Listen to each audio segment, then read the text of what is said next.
Isang mapagpalang araw sa ating lahat mga kaibigan. Welcome back po sa ating channel. At ito po yung isa sa mga natanggap po natin na welding machine mga kaibigan.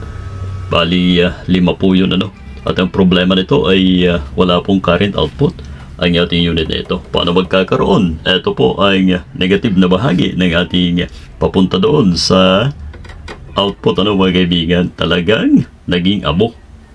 At unang-una po na rason kung bakit nagkaganyan po yan, sa tansya po natin ay talagang nasobrahan po ng paggamit ang unit na ito mga kaibigan.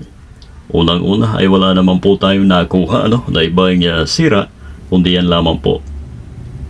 Alright, doon po sa kaalaman po ng lahat mga kaibigan ng ganitong klase ng mga welding machine ay may interval po ito. Kailangan po ng pahinga hindi po pwede na dire-diretso ay paggamit po natin dahil talagang bibigay ang ating unit. So ang gagawin po natin ay remedyo. Since wala po tayong parehas na wire ay aabot pa naman yata, kukunin lamang po natin yung clip at iipit ng maayos mga kaibigan upang mapakinabangan ulit. Alright, kalawangin na din po at in-stock na din po na may katagalan daw po ang mga welding machine na ito mga kaibigan So pang-apat na po to sa ating ginagawa mga kaibigan. Ayan natanggal na po natin ang screw at mamaya ay atin po uling ikakabit pagkatapos mo natin diskartihan ang ating connection mga kaibigan. TIG welding ay tawag dito mga kabalita dahil ito ay may bala daw po. So pagkatapos nga po ng ilang sandali, eto na ang ating unit. Testingin na po natin mga kaibigan.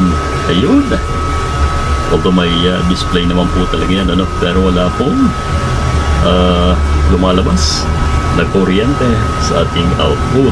Ayan, meron na po mga kabalita at talaga malakas na po. Susubukan natin na ipa-spark ang unit na ito kung malakas po ang dating.